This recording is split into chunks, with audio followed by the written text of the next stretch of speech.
사도행전 2장 32절부터 36절 말씀입니다. 이 예수를 하나님이 살리신지라 우리가 다 이 일의 증인이로다. 하나님이 오른손으로 예수를 높이시매 그가 약속하신 성령을 아버지께 받았어 너희가 보고 듣는 이것을 부어주셨느니라. 다윗은 하늘에 올라가지 못하였으나 친히 말하여 이르되 주께서 내 주에게 말씀하시기를 내가 네 원수로 네 발등상이 되게 하기까지 너는 내 우편에 앉아있으라 하셨도다 하였으니 그런즉 이스라엘 온 집은 확실히 알지니 너희가 십자가에 못 박은 이 예수를 하나님이 주와 그리스도가 되게 하셨느니라 하니라. 아멘. 자, 우리 지난주 예수 그리스도의 성천에 대한 말씀인데 오늘 이어서 두 번째로 예수님의 성천에 대한 말씀 전합니다. 다음 주에는 예수님의 재림에 대한 말씀을 전하고 그리고 그 다음 주부터 이제 다시 창세기 설교를 할 계획입니다. 자, 지난주 말씀 한번 추억을 한번 떠올려 보면 성천, 예수님께서 40일 만에 성천하셨습니다. 그리고 혼자 몰래 성천하신 것이 아니라 제자들이 보는 가운데, 제자들이 모두가 보는 가운데, 그리고 예수님께서 손을 들어서 축복하시면서, 그래서 제자들이 본 마지막 예수님의 모습은 손을 들어 축복하시는 예수 그리스도, 하늘로 올라오시고도 여전히 우리를 축복하시는 예수 그리스도, 그리고 예수님은 자신 스스로 혼자 하늘로 올라가신 것이 아니라 하나님에 의해 올려지셨다. 하나님이 예수님을 올려주셨습니다. 그래서 이 예수 그리스도의 하늘로 오르심의 가장 중요한 의미는 왕이 영광스럽게 입성, 등극하신다. 그죠? 그 옛날 예루살렘에서 종려주일에 입성한 건 진짜 오리지널 입성의 상징이고 준비였습니다. 진짜 왕으로의 등극은 바로 이 성천하심으로. 그래서 이 예수 그리스도의 영광스러운 성천과 등극이 있기 때문에 우리 성도들도 죽어서 지옥 가는 것이 아니라 예수님처럼 영광스럽게 하늘로 성천하게 되어질 줄 믿습니다. 그죠? 우리가 모든 장례식에 가서 그 소망을 가져야 돼요. 그죠? 죽음 앞에서 절망하는 것이 아니라 정말 우리의 영혼이 예수님 성천하신 것처럼 그렇게 우리도 하늘로 올림 받아서 영광스럽게 하나님 나라에 입성하게 되는 것입니다. 자, 이제 오늘 말씀은 예수님께서 하늘에 오르신 바로 그 다음, 그 이후에 하나님 보좌 우편에 앉으심에 대한 말씀입니다. 성경은 예수님 이야기를 죽으시고 부활하시고 성천하셨다까지만 끝내는 것이 아니라 그 다음 이야기를 또 계속 이어갑니다. 그 다음 이야기가 뭐냐면 하늘 보좌에 앉으셨다는 것을 강조합니다. 그래서 사도신경에도 하늘에 오르시어 그걸로 끝나는 것이 아니라 그 다음에 뭐라고 되어 있습니까? 전능하신 아버지의 하나님 우편에 마시다가 앉아 계시다가, 이 고백을 꼭 하도록 하고 있습니다. 많은 성경에서 예수님의 보좌의 우편에 앉으심을 강조하는데 오늘 우리가 읽은 35절 말씀 보면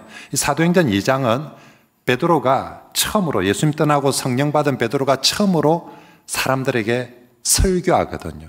설교는 다른 게 있겠습니까? 예수님에 대한 설교죠. 그래서 사도행전 2장에 예수님의 죽으심도 설교하고 예수님의 부활도 설교하고 그리고 예수님의 성천에 대해서도 설교하는데 예수님의 보좌 우편에 앉으심에 대해서도 설교를 하는데 구약성경 시편 110편 말씀을 인용하면서 내가 너로 내 원수로 내 발등상이 되게까지 너는 내 우편에 앉아 있으라 하셨도다 하면서 시편의 말씀을 인용하면서 설교하고 있습니다. 왜 이 시편의 말씀을 인용을 하고 있었냐면요, 예수님의 성천하고 보좌에 앉으심도 우연히 또 뭐 억지로 어쩔 수 없이 갑자기 재수로 그런 것이 아니라 이것 또한 성경대로 시편에 예언되어진 대로 하나님 보좌 우편에 앉으셨다는 것을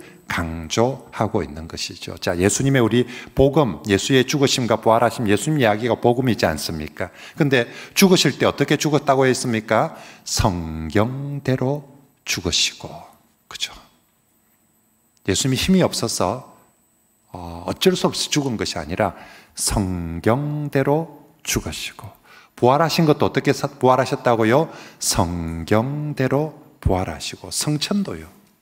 지난주 말씀에서 성경에 예언되어진 대로 성천하시고, 이제 보좌에 앉으심도 똑같이 성경의 예언대로, 성경대로 보좌에 앉으셨다라고 강조하는 것입니다. 그리고 이제 우리 주님의 이 보좌에 앉으심에 대한 신약 성경에서는 히브리서에서 제일 많이 강조합니다. 그래서 제가 이번 여름 부흥회 때 8월 달에는 히브리서 말씀을 가지고 부흥회를 할 계획인데요. 히브리서 1장 3절 말씀에 보면 높은 곳에 계신 지극히 크신 이의 우편에 앉으셨느니라. 8장 3절, 8장 1절 말씀에도 똑같이 말씀합니다. 그는 하늘에서 지극히 크신 이의 보좌 우편에 앉으셨으니라고. 자, 구약 성경, 신약 성경, 그리고 사도신경 모두에 예수의 이 보좌 우편에 앉으심을 이렇게 강조하는데 도대체 무슨 의미가 있길래?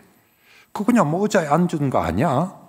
도대체 그 보좌에 앉으심 무슨 의미가 있길래 성경에서, 사도신경에서 이렇게 강조를 하고 있는 것입니까? 그것은 우리 예수님께서 하늘 보좌에 앉으셨다는 것은 놀거나 쉬려고 의자에 앉은 것인가 아니라, 우리는 그냥 좀 쉬세요 하고 그렇게 대부분 의자에 앉는데, 예수님이 하나님 보좌 우편에 하늘 보좌에 앉으셨다는 것은 예수님께서 왕으로 사역하심을 강조하기 위해서 그렇게 말씀하고 있습니다. 예수님의 성천은 왕의 등극을 강조하는 것입니다.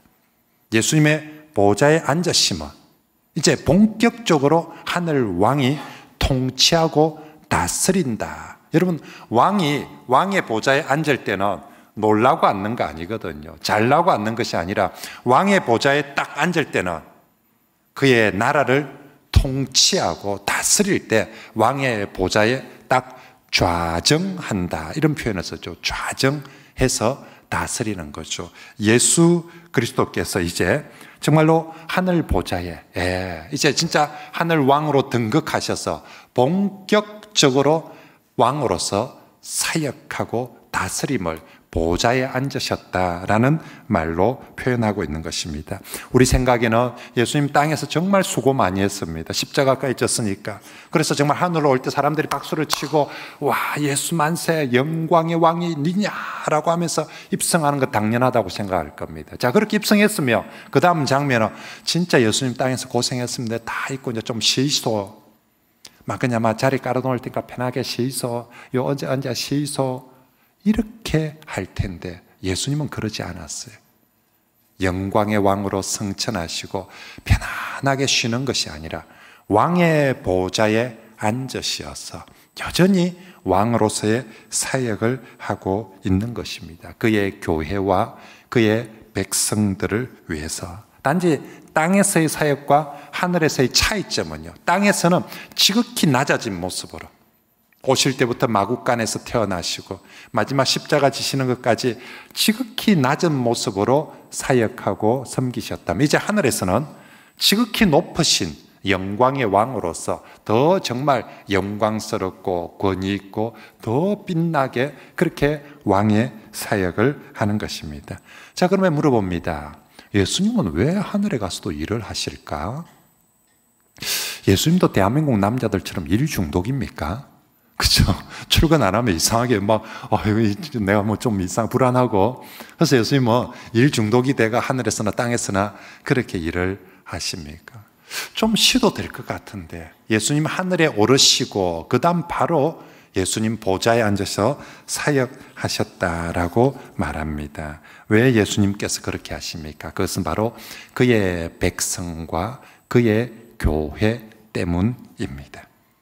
주님은 땅에서도 예수님이 자신이 잘 먹고 잘 살랐고 그렇게 열심히 일하시고 사역하신 게 아니라 그의 교회와 그의 백성 때문에 죽기까지 십자가 지시면서까지 사역하셨습니다. 하늘에서도 오직 일념, 목회 일념, 교회 일념, 성도 일념, 예수님 머릿속에 하늘에 갔어도 땅에 있는 그의 백성, 그의 교회를 외면하거나 버릴 수가 없는 거예요. 그래서 하늘에서도 오직 그의 백성과 그의 교회를 위하여서 그 교회가, 그 백성들이 예수님과 같은 영광의 몸으로 변화되어지고 성숙하고 온전해질 그때까지 나는 땅에서도 하늘에서도 기필코 내 백성들을, 내 교회를 주님과 같이 영광스러운 교회로, 영광스러운 백성으로 세우는 그날까지 주님은 쉬지 않으리라 하고 하늘에서도 사역하시는 줄 믿습니다. 빌립보서 3장 21절 말씀을 같이 한번 읽어볼까요? 시작. 그는 만물을 자기에게,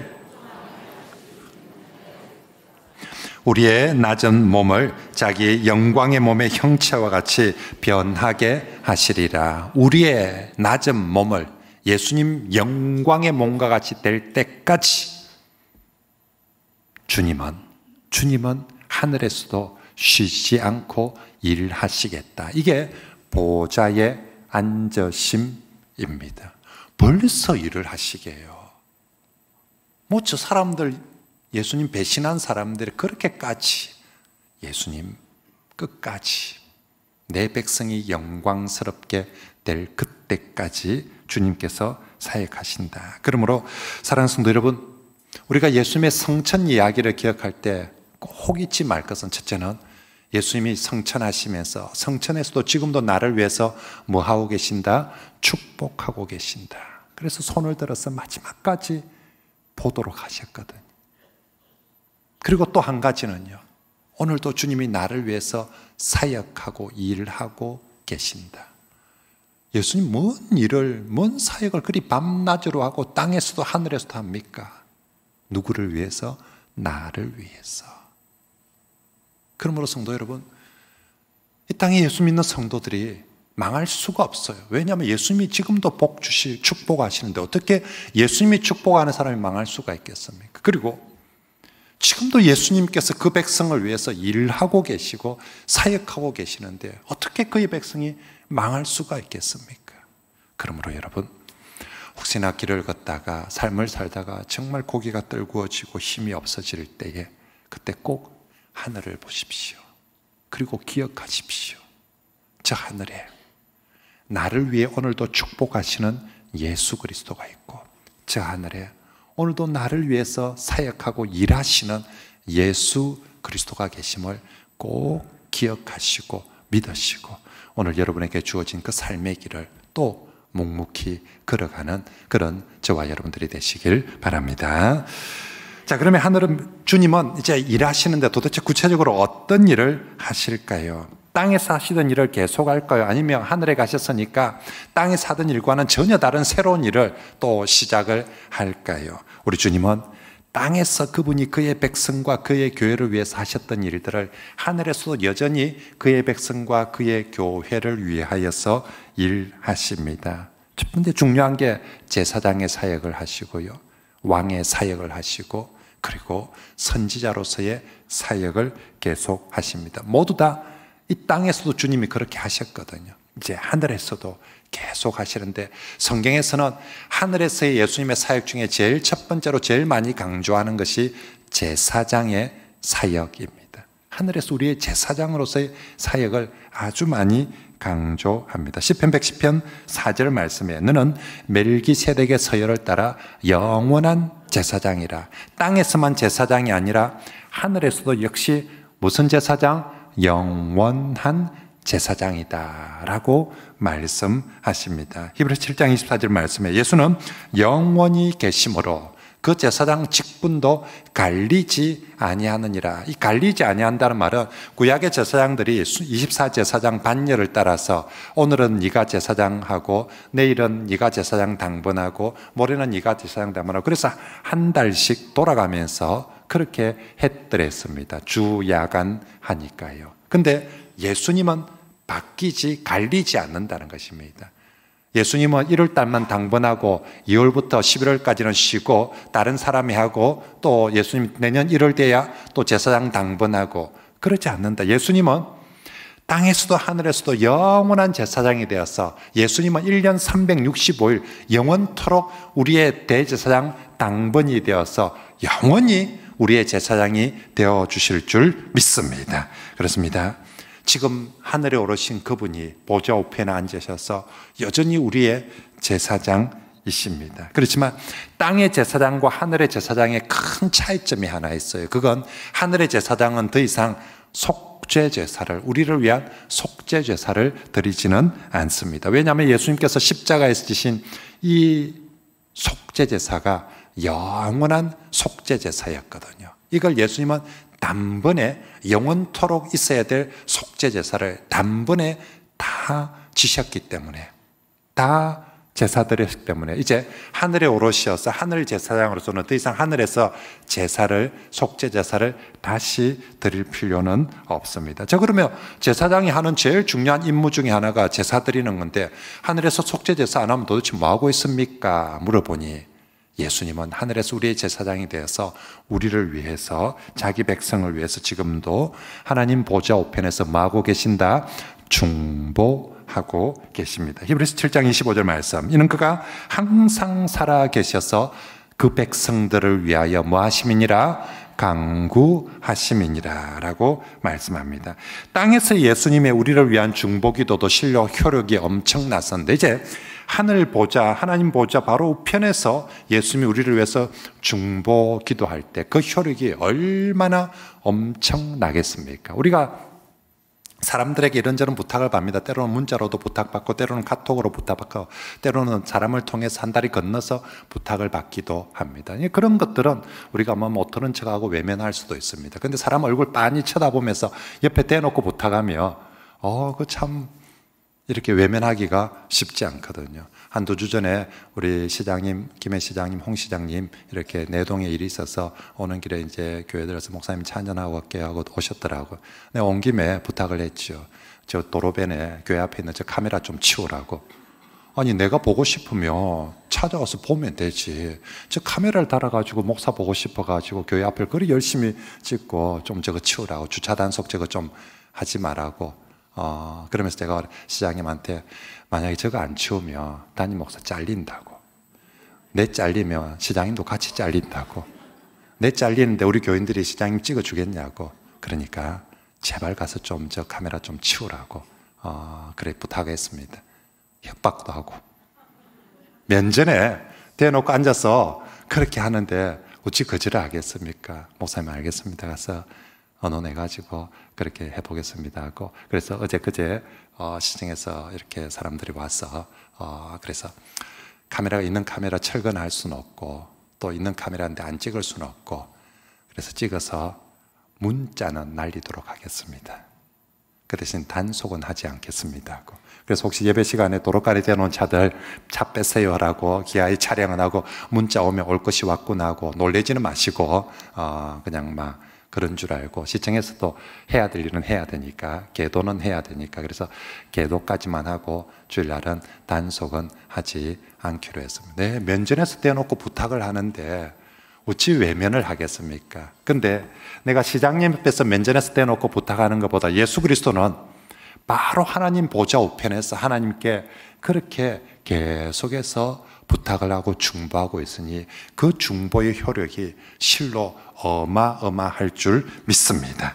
게다가 예수님은요, 우리의 기도를 남 얘기하듯이, 저 밑에 뭐 김해에서 박원일 목사가 부탁하던데 남 얘기하듯이 그렇게 하나님께 말하지 않고 예수님은 그걸 자신의 기도로 여기시고 하나님 앞에 중보하며 간구합니다. 그 의미가 바로 예수님의 이름으로 기도합니다라는 의미입니다. 성도가 진심으로 예수님의 이름으로 기도할 때 우리가 막 이래 샀다가 마지막에 예수님의 이름으로 기도합니다 이러면 주님이 막 정신이 번쩍 드는 거예요. 자가 내 이름으로 기도를 하네. 내 이름으로 부탁을 하네. 그때부터 그 기도는 자 기도가 아니라 주님의 기도가 되는 거죠. 자가 내 이름으로 지금 저렇게 얘기하는데 그때부터 주님은 그 기도를 자신의 기도로 받아서 하나님 앞에 간구합니다. 그러므로 우리가 예수님의 이름으로 기도하는 어떤 기도 결코 헛되지 않을 것이며 정말로 효력이 발생하지 않는 그런 기도가 없을 줄 믿습니다. 정말로 여러분 누구든지 진심으로 예수님의 이름으로 기도하며 제발 부탁합니다. 기도하실 때 여러분 꼭 예수님의 이름으로 기도하시길 바랍니다. 제가 이렇게 얘기하는 건 많은 성도들이 기도를 하면서도 여러분 우리의 기도의 효력에 있어서 제일 중요한 게 뭐겠습니까? 오래 기도하면 하나님이 들어주겠습니까? 아니면 뜨겁게 기도하면 하나님이 들어주겠습니까? 아니면 세게 기도하면 하나님이 들어주겠습니까? 아니에요. 나의 어떠함이 하나님 앞에 기도 응답의 우선순위가 될 수가 없습니다. 네가 뭐라고? 그죠? 내가 얼마나 세게 했느냐 뜨겁게 했느냐가 중요한 것이 아니라 정말로 나의 기도 중에 하나님께 효력을 미친다면 가장 강력한 원인은 예수님의 이름으로 기도하기 때문인 줄 믿습니다. 정말 내가 예수님을 믿고 예수님의 이름으로 기도합니다. 이 기도에 진심이 있어야 되고 믿음이 있어야 돼요. 어떤 사람은 막 바빠가지고 기도 대충 하다 보면 막 예수님의 이름으로 기도하는 건지 지가 그냥 하는 건지 여러분 이름으로 백날 해보이소. 예수님 이름 빼놓고 그냥 여러분의 의로 하나님 내가 교회 이 정도 헌금하고 내가 이 정도 충성하고 잘했으니까 내한테 뭐 좀 해줘야 되는 거 아닙니까? 그죠? 그거 백날 해도 소용이 없다는 겁니다. 내가 단 한마디 기도를 하더라도 예수님의 이름으로 예수님의 이름으로 우리가 정말 단 한마디라도 기도하며 그때부터 그 기도가 나의 기도가 아니라 주님의 기도가 되어서 가장 효력 있는 기도가 될 줄 믿습니다. 그래서 여러분들이 기도하는 자신의 기도 내용 중에 가장 믿음을 가지고 가장 확신 가운데 불러야 될 기도 문구는 예수님의 이름으로 기도하옵나이다. 그죠? 그래서 그 앞에 막 자꾸 수식어 많이 들어가면 헷갈립니다.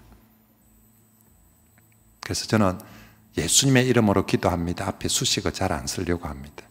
딱 내가 거기에 집중하려고. 지금 내가 하는 모든 기도, 하나님, 예수님의 이름으로 기도하옵니다. 그렇죠? 예수님의 이름으로. 오늘도 보좌 우편에 앉으셔서 우리의 중보자 되신 예수님께서 어느 성도가 예수님의 이름으로 기도합니다 할 때 그 기도가 주님 자신의 기도가 되어서 하나님께 상달되어질 줄 믿습니다. 자, 예수님 우리의 중보자가 되어서 첫 번째는 우리를 중보하신데 두 번째는요, 우리를 위해서 대언하십니다. 이 대언한다는 말, 영어로 advocate라는 단어를 쓰는데 변호사 할 때 더 단어 씁니다. 우리가 뭐 문제가 생겼을 때 나를 대신해서 변호해주고 대언해주고 이런 거 할 때 저 advocate라는 건데 예수님이 그렇다는 거죠. 안타깝게도 우리 성도들이 구원받고 난 이후에도 여전히 죄를 짓습니다. 그리고 우리가 죄 짓는 거에 대해서 마귀는 끊임없이 이제 저 사람 좀 봐주자. 이제 내가 시부리 사도 짓도 안 하고 아무 일도 마귀가 포기하는 것이 아니라 마귀는 우리의 죄에 대해서 끊임없이 비난하고 참수하고 고발합니다.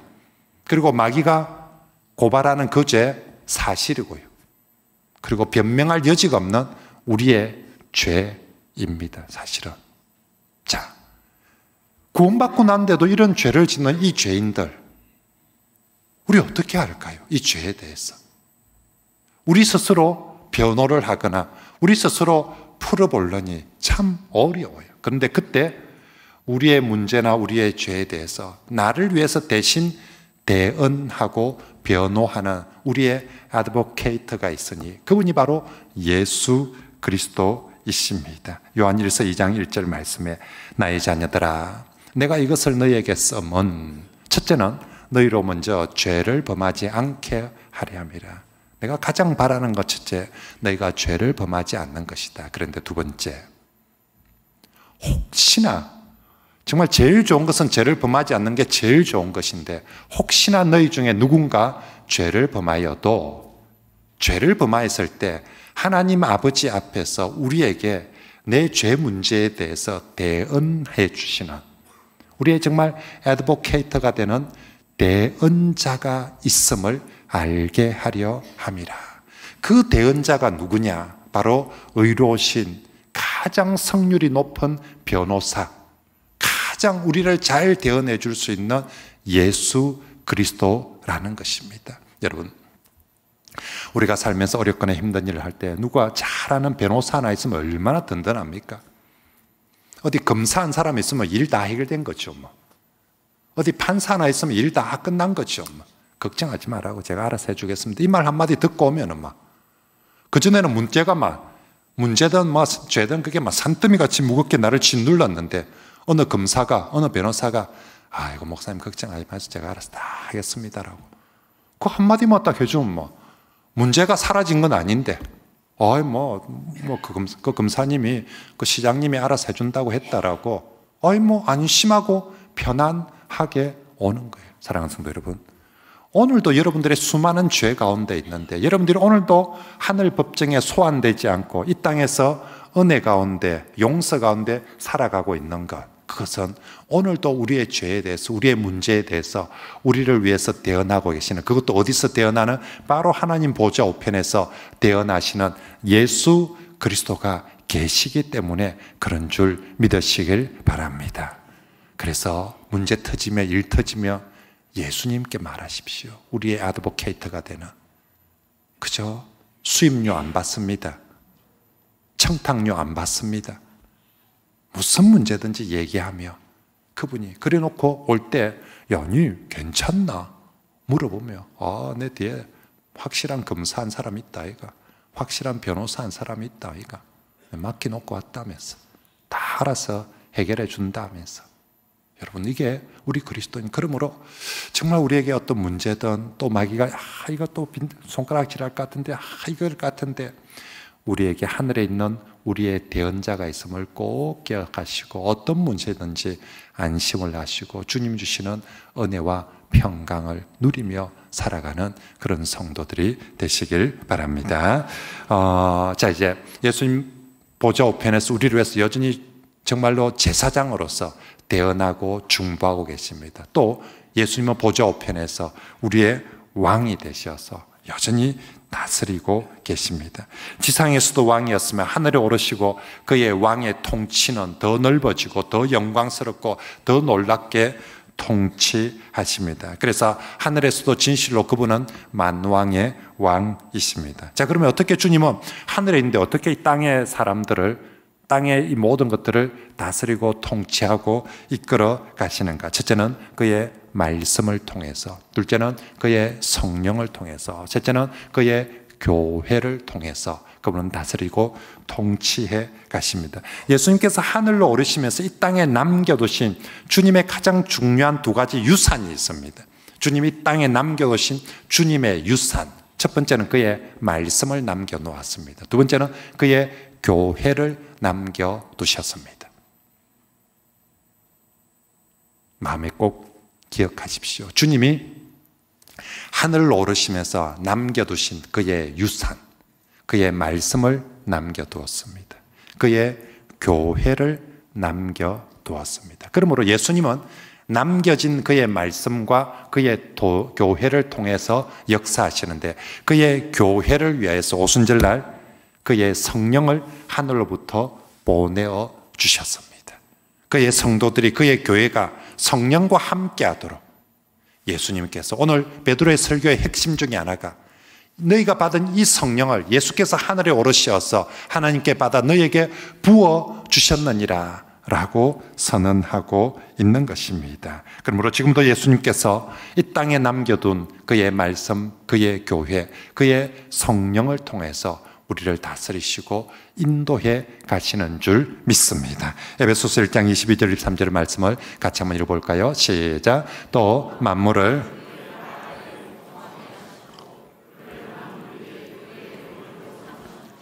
교회는 그의 몸이니 만물 안에서 만물을 충만케 하시는 이의 충만함이니라. 아멘. 말이 좀 어려운데 한마디로 예수님은 교회를 통해서 만물을 충만케 하고 다스린다는 것입니다.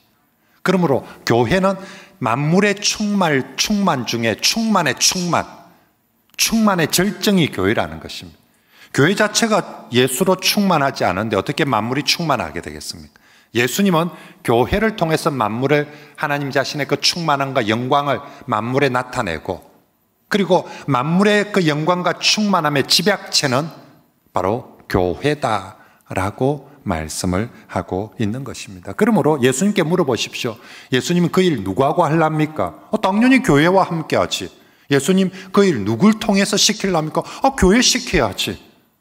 예수님 그거 해가지고 뭘 정말 좋게 만들려고? 교회를 좋게 만들어야지. 교회를 예수님은 그가 남겨놓으신 그의 교회, 그 교회를 통해서 지금도 하나님 보좌 우편에서 온 땅을 만물을 다스리고 있습니다. 그러므로 여러분, 정말 여러분들이 만왕의 왕 예수 그리스도의 지금도 그 통치와 그의 보호와 그의 은혜를 받고자 한다며 그의 말씀과 그의 교회와 그의 성령에 순종하며 살아가시길 바랍니다.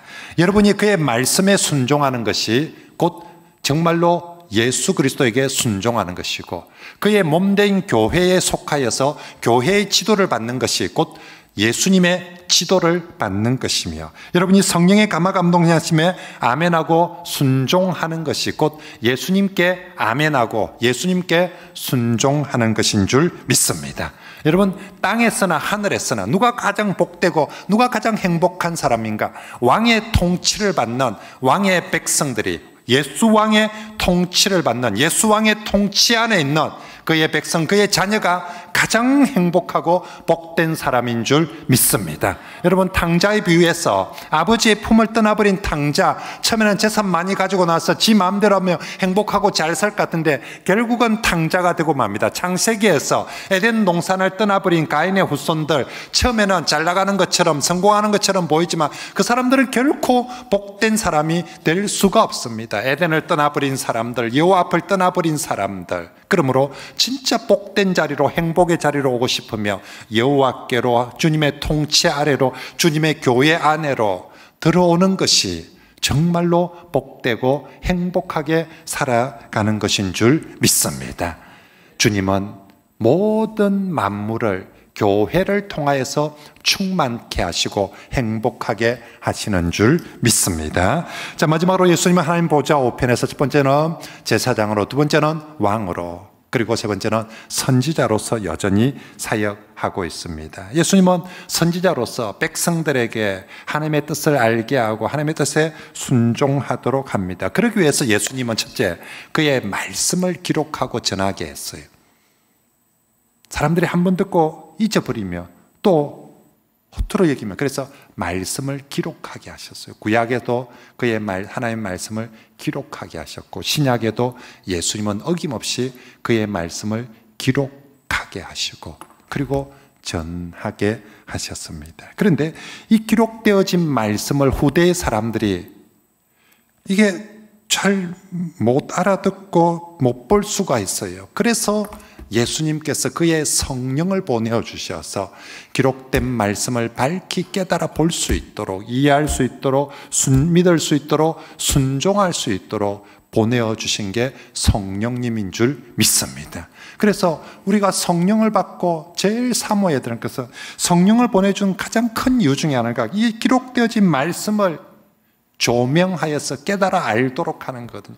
성령님, 성령님, 어두운 내 눈 여시사 진리를 밝히, 진리의 말씀을 밝히 깨달아 보게 해 주시옵소서. 그렇게 하는 겁니다. 예수님은 그렇게 하면서 이 시대에도 그의 말씀이 들려지도록, 우리한테도 2000년 전처럼 예수님 오셔서 산상수훈 설교 한번 해주시지요. 지금은 그렇게 하는 게 아니라 성경에 기록되어진 성경을 성령님께서 조명하셔서 2000년 전처럼 듣게 해 주시는 줄 믿습니다. 그런데 성령에 민감하지 못한 사람은 이 성령의 감동 역사하심을 잘 모르거든요. 그래서 또 좀 더 쉽게, 좀 더 자세히, 좀 더 잘 깨달아 알 수 있도록 예수님이 또 한 사람을 더 보내어 주셨습니다. 그게 바로 그의 교회를 위하여서 주님의 사자, 그의 사자 목사를 세워 주신 줄 믿습니다. 만약에 성령님으로만 다 해결이 될 것 같으면 문제가 없는데, 그것도 아둔한 사람은 잘 모르기에 좀 더 쉽게 그 시대에 맞는 언어로, 그 시대의 표현으로 그들이, 성도들이 깨달아 알도록 주님의 사자, 목사. 사자가 뭡니까? 라이온 킹이 아니고요, 보낼 사자, 부릴 사자 쓰거든요. 주님이 보낸 사람, 주님이 부리는 사람을 사자라고, 주의 사자라고 표현하는 거죠. 주님이 부리는 사자 중에 제일 대빵을 대사라고 하죠. 그래서 대한민국 대사관, 대한민국에서 보낸 사자들 중에 제일 그쪽에서 높은 사람을 대사라고 그렇게 하죠. 저는 주님이 보낸 대사는 아니고 그냥 사자. 네, 그죠? 아직 대빵은 아니고. 그죠? 사자. 여러분, 설교자를, 설교하는 목사를 가장 잘 표현할 수 있는 표현법이 바로 주의 사자, 목사입니다. 여러분들 만약에 설교자를 위해서 기도할 때 주의 사자, 목사님이 전하는 말씀, 그죠? 이렇게 기도하며 가장 이렇게 정확한 좋은 표현이 되는 것이죠. 아무튼 주님은 이 시대도 선지자로서 우리에게 말씀하시는데, 주님 자신이 하늘에서 땅에 내려와서 말하는 것이 아니라 이제는 주의 사자, 목사를 보내어서 대언하도록 하십니다. 요한계시록에 예수님께서 교회를 위해서 세우신 사자, 목사의 별칭을 뭐라고 하냐면 별이라고 붙여주십니다. 예수님은 빛 대신 주님, 창세기에서도 첫날 어둠 속에 빛을, 요한복음 1장에서도 예수님을 빛으로, 빛이 어둠 가운데 빛이 세상에 오셨으니 그가 참 진리의 빛이고 생명의 빛이다라고, 예수님 자신은 빛 되십니다. 그리고 사자 목사는 빛 대신 예수님의 빛을 비추도록 하는 별이 되는 것입니다. 그래서 계시록 1장 20절에 일곱 별은 일곱 교회의 무엇이요? 사자요. 오늘로 치면 목사가 주님께는 일곱 별이라는 것입니다. 그리고 일곱 촛대는, 일곱 교회는 촛대로 비유해서 둘 다 밝히는 겁니다. 빛입니다. 촛대, 어둠 속에 빛을 비추고 촛대의 촛불이 꺼져버리며 어둠에 캄캄하게 별빛이 꺼져버리며, 이 두 가지가 항상 있도록 주님은 하시는 거죠. 어두운 요한계시록 시대에, 정말 종말의 시대, 어둠의 시대에 교회가 촛대가 되어서, 그리고 정말로 주의 사자 목사가 별이 되어서 그렇게 어둠 속에 진리의 빛을, 생명의 빛을 비추도록 하시는 거예요. 제가 고등학교 때 그래서 별이 빛나는 밤에 엄청 많이 들었거든요. 날마다 이종환 나와서 별밤 가족 여러분 하면서 정말 전 별밤 가족인 줄 알았어요. 근데 정말 철없을 때 그냥 별이 빛나는 밤에 열심히 들었는데, 목사가 되어서 이 말씀을 보니까 목사가 있는 그날 밤이, 목사와 함께하는 그날이 별이 빛나는 밤인, 내가 빛날수록 그날이 우리 성도들에게 진짜 별이 빛나는 밤에, 여러분들은 매주마다 별이 빛나는 낮을 시청하고 계십니다. 자, 여러분, 요한계시록 2장 1절 말씀해 볼까요? 주님이 오른손에 있는 일곱 별을 붙잡고, 일곱 별이 뭐라고요? 목사입니다. 교회를 위해 세운 그 계시록에 나오는 일곱 교회, 주님이 오른손에 일곱 별을 붙잡고 일곱 금 촛대 사이, 촛대는 뭐라고요? 교회 사이를 거닐고 계신다, 이렇게 표현합니다. 예수님이 교회 산책하고 구행하려고 하는 게 아니라 딱 예수님이 자신의 손에 그의 사자 목사를 붙잡고 교회를 둘러보는 거죠. 교회를 지키기 위해서, 교회의 주인이 주님이시니까 교회를 지키고 보존하고 교회를 충만케 하기 위해서 오른손에 그의 사자 목사를 딱 붙잡고, 그래서 주님의 관심은 그의 사자 목사와 그의 교회입니다. 이 두 개가 어떻게 되기를, 빛을 비추기를, 꺼지지 않고 어떤 환난과 풍파에도 이 둘 다 빛이 꺼지지 않도록, 별이 빛을 잃어서는 안 되고요, 촛대가 빛을 잃어서는 안 되고, 이 두 개가 빛을 비추도록. 그런데 이 촛대의 빛을 비추도록 하는 게 누구냐? 목사인 거죠. 목사가 계속해서 교회가 세상의 빛이 될 수 있도록 말씀으로서 비추어 주는 것입니다. 예수님은 지금도 하늘에서 선지자로서 이 땅에 말씀의 등불을, 생명의 등빛을 계속 비추고자 하는데, 무엇을 통해서? 그의 촛대인 교회를 통해서, 그리고 특별히 그가 보내신 사자 목사를 통하여서 이 생명의 빛을 우리에게 비추게 해 주시는 줄 믿습니다. 그러므로 성도 여러분, 오늘도 그의 성령을 통해서, 그의 사자를 통해서 증가하는 말씀을 듣고 순종하시길 바랍니다. 그것이 곧 선지자 예수님의 말씀을 듣고 순종하는 길인 줄 믿습니다. 어느 시대든지 하나님 말씀을 듣는 사람이 삽니다.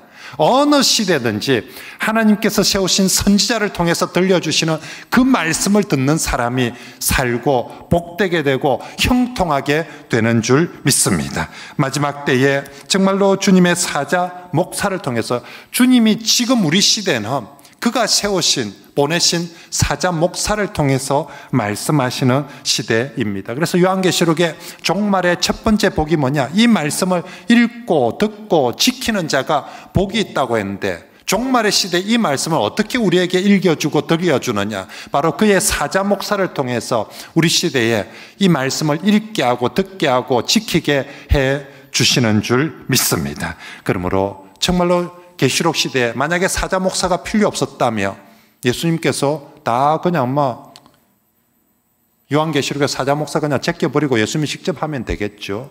그런데 주님은 그 사자 목사 7별을 끝까지 붙들고 있습니다. 그리고 이 별을 붙들고 오른손에 잡으시고 7 촛대 교회에 향해서 다가오십니다. 내가 하는 것이 아니라 이 사자들을 통해서 교회의 빛을 비추고 교회가 빛이 되도록 해야 된다 하고 그렇게 가져오시는 것입니다. 그러므로 여러분, 이 종말의 때에 정말로 주의 사자 목사를 통해서 들려주는 하나님의 말씀, 주님의 말씀을 잘 듣고 잘 지키며 잘 순종하며 살아감으로써 이 시대의 빛이 되고 이 시대의 등불이 되고 이 시대의 정말 진리의 희망이 되는 그런 우리 모든 성도들이 다 되시길 축복합니다. 이제 말씀을 정리하겠습니다. 여러분, 성천하신 예수 그리스도 기억합시다. 첫째는 그분이 오늘도 나를 축복하신다. 그죠? 그리고 성천하신 예수 그리스도, 그분이 오늘도 하나님 보좌 우편에서 우리를 위해서 뭐하고 계신다? 사역하고 계신다. 일하고 계신다. 제사장으로서 오늘도 우리를 위해서 중보하고 예수님의 이름으로 기도합니다 할 때마다 그분이 자신의 기도로 받아서 중보하고 우리의 문제에 대해서 주님이 옆에서 대언해 주고 계십니다. 그리고 여전히 주님이 우리의 왕이 되셔서 그의 교회, 그의 말씀, 그의 사자들을 통하여서 왕으로, 선지자로 우리를 다스리고 인도하고 축복해 주십니다. 정말로 이 예수 그리스도 기억하면서 오늘도 우리가 정말로 예수 그리스도, 그분의 다스리심과 그분의 중보하심과 그분의 정말로 말씀하심 앞에 모두가 순종하여서 예수님으로 인하여서 감사하고 행복하고 기뻐하는 우리 모든 성도들이 다 되시길 바랍니다.